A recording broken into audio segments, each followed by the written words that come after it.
राधे राधे नाम की महिमा। एक बार एक व्यक्ति था। वह एक संत जी के पास गया और कहता है कि संत जी, मेरा एक बेटा है। वो न तो पूजा पाठ करता है और न ही भगवान का नाम लेता है। आप कुछ ऐसा कीजिए कि उसका मन भगवान में लग जाए। संत जी कहते हैं, ठीक है बेटा, एक दिन तू उसे मेरे पास लेकर आ जा। अगले दिन वो व्यक्ति अपने बेटे को लेकर संत जी के पास गया।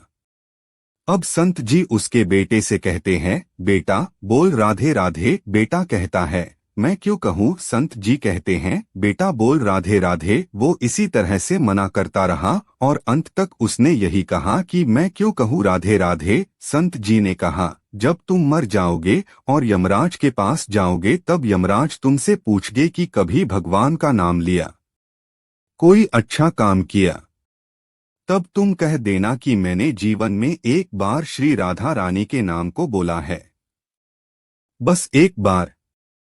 इतना बताकर वह चले गए। समय व्यतीत हुआ और एक दिन वो मर गया। यमराज के पास पहुंचा। यमराज ने पूछा, कभी कोई अच्छा काम किया है। उसने कहा, हाँ महाराज, मैंने जीवन में एक बार श्री राधा रानी के नाम को बोला है। आप उसकी महिमा बताइए। यमराज सोचने लगे कि एक बार नाम की महिमा क्या होगी, इसका तो मुझे भी नहीं पता है। यम बोले, चलो इंद्र के पास, वो ही बताएंगे। तो वो व्यक्ति बोला, मैं ऐसे नहीं जाऊंगा, पहले पालकी लेकर आओ, उसमें बैठ कर जाऊंगा। यमराज ने सोचा ये बड़ी मुसीबत है। फिर भी पालकी मंगवाई गई और उसे बिठाया। 4 कहार लग गए। वो बोला, यमराज जी, सबसे आगे वाले कहार को हटाकर उसकी जगह आप लग जाइए। यमराज जी ने ऐसा ही किया। फिर सब मिलकर इंद्र के पास पहुंचे और बोले कि एक बार श्री राधा रानी के नाम लेने की महिमा क्या है। इंद्र बोले, महिमा तो बहुत है, पर क्या है ये मुझे भी नहीं मालूम। बोले कि चलो ब्रह्मा जी को पता होगा, वो ही बताएंगे।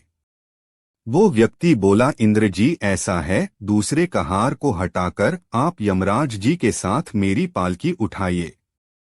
अब एक और यमराज पालकी उठा रहे हैं और दूसरी तरफ इंद्र लगे हुए हैं। पहुंचे ब्रह्मा जी के पास। ब्रह्मा ने सोचा कि ऐसा कौन सा प्राणी ब्रह्मलोक में आ रहा है जो स्वयं इंद्र और यमराज पालकी उठाकर ला रहे हैं। ब्रह्मा के पास पहुंचे। सभी ने पूछा कि एक बार श्री राधा रानी के नाम लेने की महिमा क्या है। ब्रह्मा जी बोले, महिमा तो बहुत है, पर वास्तविकता क्या है कि ये मुझे भी नहीं पता, लेकिन हाँ, भगवान शिव जी को जरूर पता होगा। वो व्यक्ति बोला कि तीसरे कहार को हटाइए और उसकी जगह ब्रह्मा जी आप लग जाइए। अब क्या करते, महिमा तो जाननी थी। अब पालकी के एक ओर यमराज है, दूसरी तरफ इंद्र और पीछे ब्रह्मा जी है।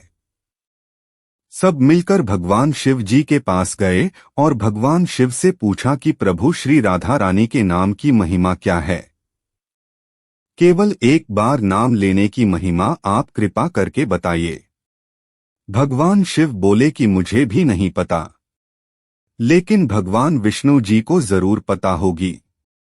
वो व्यक्ति शिव जी से बोला कि अब आप भी पालकी उठाने में लग जाइए। इस प्रकार ब्रह्मा, शिव, यमराज और इंद्र चारों उस व्यक्ति की पालकी उठाने में लग गए और विष्णु जी के लोक पहुंचे। विष्णु से जी पूछा कि एक बार श्री राधा रानी के नाम लेने की महिमा क्या है। विष्णु जी बोले, अरे, जिसकी पालकी को स्वयं मृत्यु का राजा यमराज, स्वर्ग का राजा इंद्र, ब्रह्मा लोक के राजा ब्रह्मा और साक्षात भगवान शिव उठा रहे हो, इससे बड़ी महिमा क्या होगी। जब सिर्फ एक बार श्री राधा रानी नाम लेने के कारण आपने इसको पालकी में उठा ही लिया है, तो अब ये मेरी गोद में बैठने का अधिकारी हो गया है। भगवान श्री कृष्ण ने स्वयं कहा है कि जो केवल रा बोलते हैं तो मैं सब काम छोड़कर खड़ा हो जाता हूँ।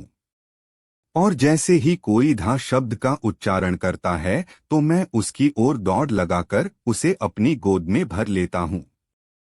धन्यवाद दोस्तों, कहानी को पूरा देखने के लिए। अगर आपको यह वीडियो पसंद आई हो तो वीडियो को लाइक करें और चैनल को सब्सक्राइब करें ऐसी कहानी देखने के लिए। अगर आपकी माई वीडियो फेसबुक पेज पर देख रहे हैं तो प्लीज फेसबुक को फॉलो करें। धन्यवाद।